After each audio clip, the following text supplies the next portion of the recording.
नमस्कार दोस्तों, आपका स्वागत है आपके अपने यूट्यूब चैनल स्टडी प्लेटफॉर्म पर। दोस्तों आज के इस वीडियो में हम लोग पढ़ने वाले हैं मैथ के मॉडल प्रैक्टिस सेट को। तो आप लोग वीडियो को बिना स्किप के वीडियो को लास्ट तक देखिएगा, क्योंकि ये मॉडल सेट आपके बिल्कुल एग्जाम के पैटर्न पर बनाया गया है। जैसे कि आपकी एग्जाम में प्रश्न पूछा जाता है, उसी प्रश्न को आपको लिया गया है, इस मॉडल सेट में कराई जाएगी। तो आप लोग वीडियो को बिना स्किप के वीडियो को लास्ट तक देखिएगा, और अगर वीडियो पसंद आए तो वीडियो को लाइक कर दीजिएगा। अगर चैनल पर पहली बार जुड़े हो तो चैनल को भी सब्सक्राइब कर लीजिए, क्योंकि हमारे चैनल पर सभी सब्जेक्ट की मॉडल प्रैक्टिस सेट कराई जा रही है। तो आप लोग इस चैनल को सब्सक्राइब करके इस चैनल से जुड़े रहें और सभी मॉडल प्रैक्टिस सेट को लगाते रहें। तो चलिए हमारा सबसे पहला प्रश्न है, और आप लोग अपना आंसर भी कमेंट करते रहिएगा, ठीक है।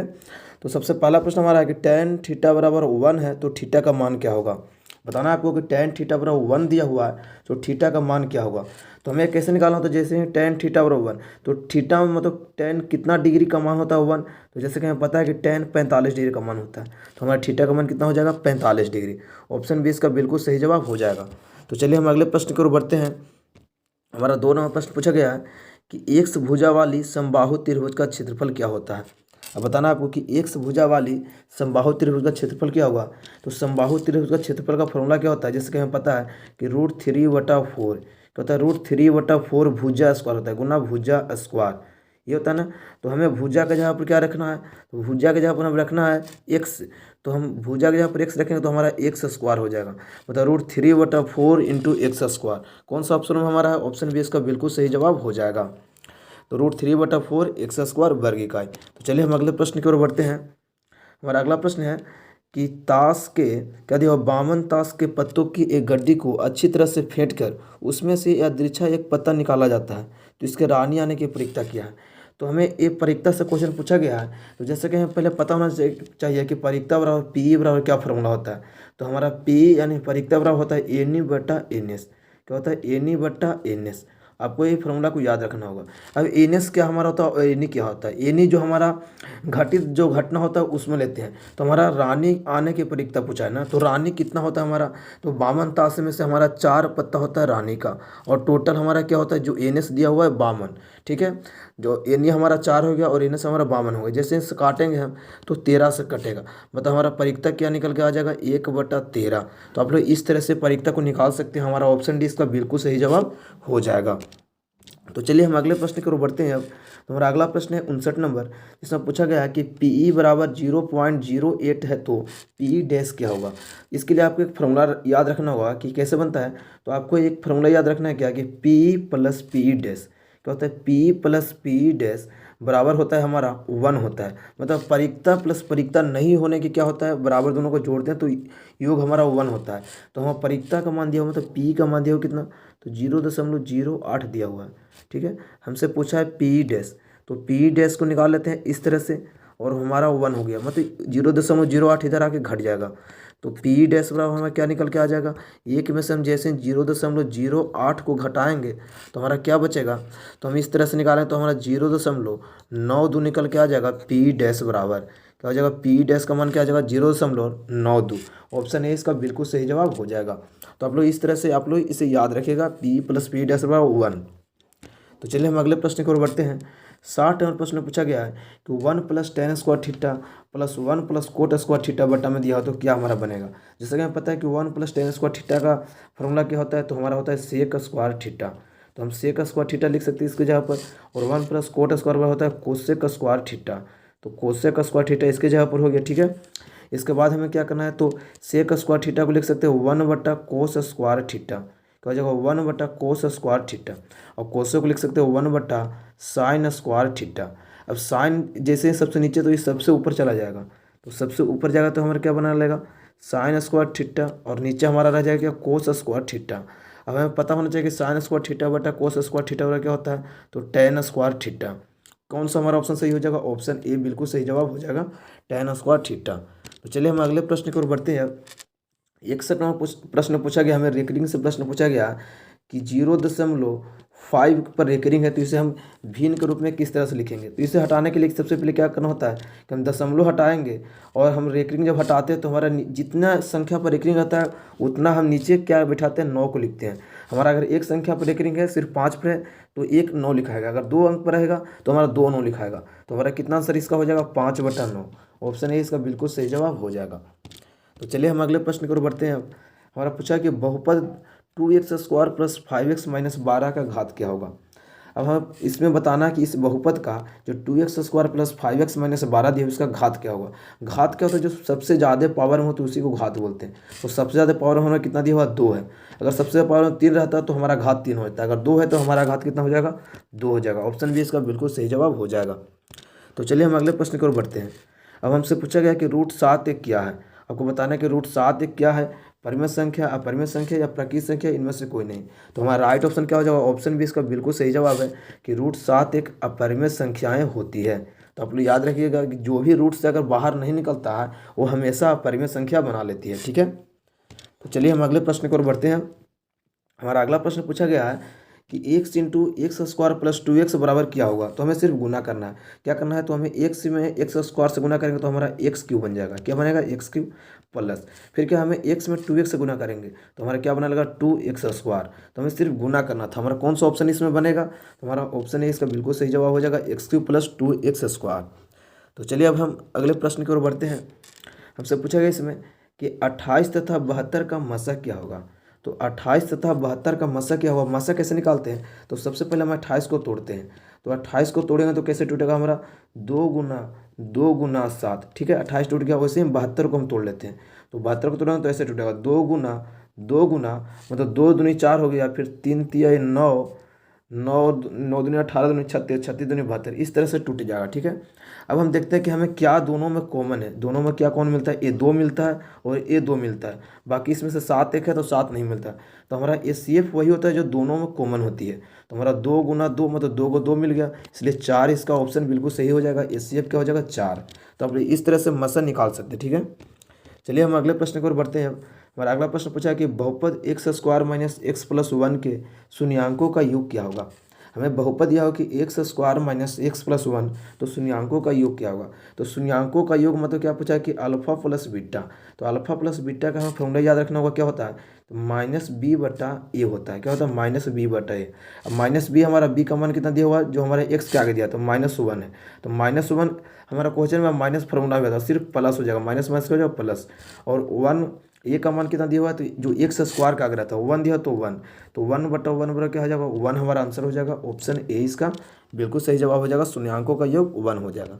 अगला प्रश्न है 67 नंबर कि √2 का स्क्वायर माइनस 2, √2 का स्क्वायर माइनस 2 दिया हुआ है तो ये क्या बनाएगा। जैसे ही जब रूट का स्क्वायर हम करते हैं, ऐसे √2 का जब स्क्वायर हम करेंगे और इसमें 2 घटाएंगे, √2 का स्क्वायर करेंगे तो सिर्फ 2 बनेगा। ठीक है, और माइनस इसमें जैसे 2 करेंगे तो हमारा क्या हो जाएगा 0, घट के क्या हो जाएगा 0। हमारा ऑप्शन बी इसका बिल्कुल सही जवाब हो जाएगा 0। तो चलिए हम अगले प्रश्न की ओर बढ़ते हैं। 68 नंबर प्रश्न में पूछा गया कि x प्लस वाई बराबर 3 है और 3x माइनस 2y बराबर 4 है, तो हल क्या होगा। अभी हमारा 2 समीकरण दिया हो, ठीक है, इसे आपको हल करना है। तो हल करने के लिए आपको ज़्यादा टाइम लगेगा और आपको ऑब्जेक्टिव में इस तरह से हल नहीं करना होता है। आपको सिंपल से आपको ऑप्शन पर चले जाना है। ऑप्शन में क्या किया दो हमारा तो ऑप्शन में पहला है x का मान 2 और y का मान 1। जैसे पुट करते हैं और अगर दोनों समीकरण में सेटिस्फाई कर जाता है तो हमारा वही आंसर हो जाता है। तो x बराबर जैसे यहाँ पर 2 रखेंगे और y बराबर रखेंगे तो हमारा क्या बना लेगा 3, और 3 हमारा इसमें सेटिस्फाई करता है। अगले में देखते हैं तो x का मान यहाँ पर 2 रखेंगे तो हमारा 6 बन जाएगा, और माइनस और y का मान 1 रखेंगे तो 2 बनेगा। तो 6 में से 2 जगह 4, मतलब हमारा सेटिस्फाई कर रहा है ऑप्शन ए। तो हमारा ऑप्शन ए इसका बिल्कुल सही जवाब हो जाएगा इस समीकरण का हल। x बराबर 2 और y बराबर 1 आपको इसी तरह से हल करना है ऑप्शन से। बाकी इसमें कोई भी समय जो दिया हुआ है ऑप्शन वो सेटिस्फाई नहीं करेगा। तो चलिए हम अगले प्रश्न की ओर बढ़ते हैं। 69वां प्रश्न पूछा गया है कि यदि बहुपद y² माइनस वाई बराबर y² माइनस वाई माइनस 6 के शून्यांक अल्फा और बीटा हो तो अल्फा इंटू बीटा क्या होता है। इसके लिए आपको फॉर्मूला याद रखना कि अल्फा इंटू बीटा मतलब क्या, शून्यांकों का गुणनफल। शून्यांकों का गुणनफल बराबर हमारा होता है c/a। तो c/a कहने का मतलब c का मान कितना दिया हमारा -6, तो -6 हो जाएगा। और a का मान कितना दिया हो, जो y² का आ गया कुछ नहीं तो 1 रहता है, तो हमारा इसका आंसर क्या हो जाएगा -6। ऑप्शन बी इसका बिल्कुल करेक्ट जवाब हो जाएगा -6। चलिए अब हम अगले प्रश्न की ओर बढ़ते हैं। 70 नंबर प्रश्न पूछा गया है कि द्विघात समीकरण x² माइनस 5x माइनस 300 बराबर 0 का विभेदकर क्या होगा। अब विभेदकर क्या होता है हमें, तो विभेदकर हम डी को बोलते हैं। क्या बोलते हैं, डी को। तो डी बराबर हमारा फॉर्मूला क्या होता है b² minus 4ac। b² minus 4ac D बराबर होता है, यही आपको याद रखना विभेदकर बराबर। तो b² कहने का मतलब 5 -5 का स्क्वायर करेंगे तो -5 का यहाँ पर स्क्वायर कर लेते हैं -4ac। 4 गुना ए का मान कितना दे 1 और सी का मान कितना दे -300। तो हम चलिए ऐसे रख लेते हैं, ठीक है। अब -5 का अगर स्क्वायर करें तो कितना हो जाएगा, 25 होगा प्लस में, और इधर माइनस माइनस प्लस हो जाएगा, और 3 चौक 1200, ठीक है 1200।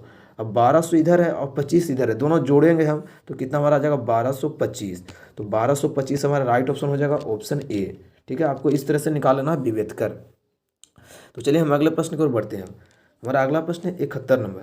पूछा गया हमसे समांतर श्रेणी दिया हुआ है कि √18, √50, √98 और √162 का सार्वंतर क्या होगा। तो सबसे पहले रूट का कैसे सार्वंतर निकालते हैं, तो रूट से हम पहले इसको खंड करते हैं। तो 18 को किस तरह से लिख सकते हैं, तो 3√2 लिख सकते हैं, ठीक है। और वैसे 50 को क्या लिख सकते हैं, 5√2 लिख सकते हैं, ठीक है। वैसे 98 क्या लिख सकते हैं, 7√2 लिख सकते हैं। इस तरह से आपको लिख लेना है। और हमको सार्वंतर पूछा है, डिफरेंस पूछा है, तो डी बराबर क्या होता है, A2 - A1। क्या होता है, A2 - A1, मतलब दूसरा पद हमारा क्या दिया हुआ है, तो 5√2, और इसमें से हमें A1 घटाना होगा, मतलब 3√2 को घटा लेना है। तो क्या क्या हमारा बच जाएगा 2√2। तो हमारा क्या निकल के आ जाएगा सार्वंतर, डी बराबर 2√2। तो आपको इस तरह से सार्वंतर निकालना, जब रूट में दिया रहे तो रूट से हम पहले बाहर निकालेंगे उसके जिसका वर्गमूल निकलता है, ठीक है। तो आप लोग इस तरह से सार्वंतर निकाल सकते हैं। तो चलिए हम अगले प्रश्न को बढ़ते हैं। 72वां प्रश्न पूछा गया कि यदि y² + 1/y² 14 है तो y + 1/y क्या होता है। तो इसको आपको अच्छे से समझना। देखिए क्या ये होता है, जब भी हमें ऐसे पूछता है कि y + 1/y है तो x + 1/x, तो हम सिंपल से इसका स्क्वायर कर देते हैं। तो इसका स्क्वायर करेंगे तो a + b के होल स्क्वायर पर टूटेगा, तो a² प्लस क्या होता है b², तो 1/y² क्या हो जाएगा 1/y² + 2ab। तो 2 गुना a का मान क्या है y, और b का मान क्या हो जाएगा 1/y। यहाँ से y से y कट जाएगा, और यहाँ पर देखते हैं कि y² + 1/y² का मान कितना दिया हो 14।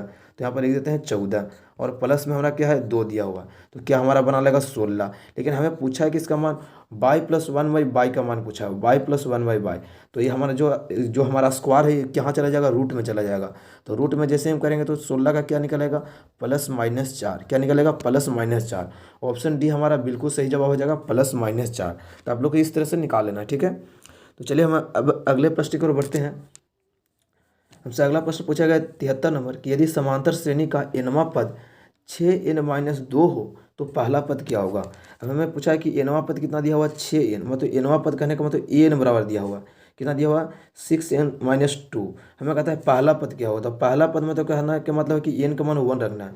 तो पहला पद यहाँ पर n का मान 1 रखेंगे तो हो जाएगा, और यहाँ पर n का मान जब 1 रखेंगे और -2 करेंगे तो 6 में से 2 जाएगा, कितना बचेगा 4। तो a1 मतलब a का मान क्या आ गया हमारा, a1 बराबर क्या आ गया, तो 4। ऑप्शन बी इसका बिल्कुल सही जवाब हो जाएगा, पहला पद 4 हो जाएगा, ठीक है। तो चलिए हम अगले प्रश्न की ओर बढ़ते हैं। हमारा अगला प्रश्न है 74 नंबर कि बिंदु -6 और 10 का कोटि क्या होगा। तो -6 और 10 का कोटि क्या होता है, कोटि किसको बोलते हैं। देखिए जो x का मान दिया रहता है पहले x का होता है, उसके बाद y होता है। तो x वाला को हम बोलते हैं भुज, आपको इसको अच्छे से समझ लेना है। x वाले को बोलते हैं भुज, और y वाले को बोलते हैं क्या, कोटि। तो y वाले को बोलते हैं कोटि। हमसे पूछा क्या है, कोटि क्या होगा, तो y के जहाँ पर जो रहता है वही कोटि होता है। क्या हो जाएगा हमारा 10। तो ऑप्शन बी इसका बिल्कुल सही जवाब हो जाएगा, 10 इसका कोटि हो जाएगा। चलिए हम अगले प्रश्न को बढ़ते हैं। 75वें प्रश्न में क्या पूछा गया है इसमें कि sec² a - tan² a बराबर क्या होता है। तो डायरेक्टली फॉर्मूला को याद रखना है कि sec² a - tan² या तो थीटा रहे, sec² थीटा - tan² थीटा क्या होता है 1 होता है। तो हमारा ए भी रहेगा थीटा के जहाँ पर, तो क्या हो जाएगा 1 हो जाएगा। तो ऑप्शन बी इसका बिल्कुल सही जवाब हो जाएगा, sec² a - tan² a बराबर 1 होता है। तो चलिए अब अगले प्रश्न को बढ़ते हैं। 76वें प्रश्न में इसमें पूछा गया है कि x y z समांतर श्रेणी में है तो y का क्या मान होता है। जैसे कि x y z समांतर श्रेणी में तो y का क्या मान होता है, आपको एक समांतर श्रेणी देख के समझाते हैं कैसे निकालते हैं। जो जैसे कि एक समांतर श्रेणी लेते हैं 2 4 6, एक समांतर श्रेणी में दिया हुआ, तो हमें इसका y बराबर पूछा है ना। y बराबर कहने का मतलब कि a वाला मान पूछा है, क्योंकि यहाँ पर जैसे x रखेंगे y रखेंगे और z रखेंगे, तो y बराबर हम क्या लिख सकते हैं, तो हमारा 4 दिया ना y बराबर, तो ये दोनों को जोड़ेंगे तो क्या 6, जैसे कि ऐसे जोड़ लेते हैं 2 + 6 जोड़ेंगे, और हम यहाँ पर अगर 2 से भागा देते हैं तो 6 और 2 8, और 8 में 2 से भागा देंगे तो 4 आ जाएगा, और हमारा y का मान भी कितना था 4 ही था। तो क्या हम लिख सकते हैं y बराबर, तो आप लोग को समझना है यहाँ पर क्या है कि y बराबर क्या फॉर्मूला हमारा हो जाएगा। तो जो दोनों को जोड़ते हैं क्या होता है x + z को जोड़ेंगे और 2 से भागा देंगे, यही हमारा y बराबर फार्मूला बनता है, ठीक है। आप लोग इस तरह से निकाल लीजिएगा। तो हमारा कौन सा ऑप्शन सही यहाँ पर हो जाएगा, y बराबर क्या लिखें z + x/2, क्या हो जाएगा y बराबर z + x लिखिए, या तो एक्स प्लस जेड लिखिए, तो जेड प्लस एक्स बटा 2 हमारा राइट ऑप्शन हो जाएगा। तो चलिए अब हम अगले प्रश्न की ओर बढ़ते हैं।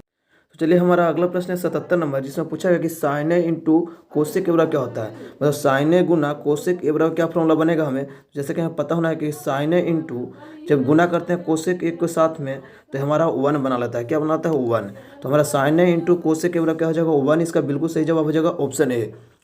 तो चलिए दोस्तों, आशा करते हैं कि आपको इन सारे प्रश्नों को आप लोग अच्छे से समझ लिए होंगे। अगर वीडियो पसंद तो वीडियो को लाइक कर दीजिए, चैनल को अभी तक सब्सक्राइब नहीं किया तो चैनल को भी सब्सक्राइब कर लीजिए। बाकी के प्रश्नों को हम अगले वीडियो में कराने वाले हैं, तो आप लोग चैनल को सब्सक्राइब करिए, चैनल से जुड़े रहें, क्योंकि हमारे चैनल पर सभी सब्जेक्ट की मॉडल प्रैक्टिस सेट कराई जा रही है। तो हमारे चैनल से जुड़ जाएँ और सभी मॉडल प्रैक्टिस सेट को करते रहें। तो चलिए दोस्तों, मिलते हैं अगले वीडियो में, तब तक के लिए जय हिंद, जय भारत।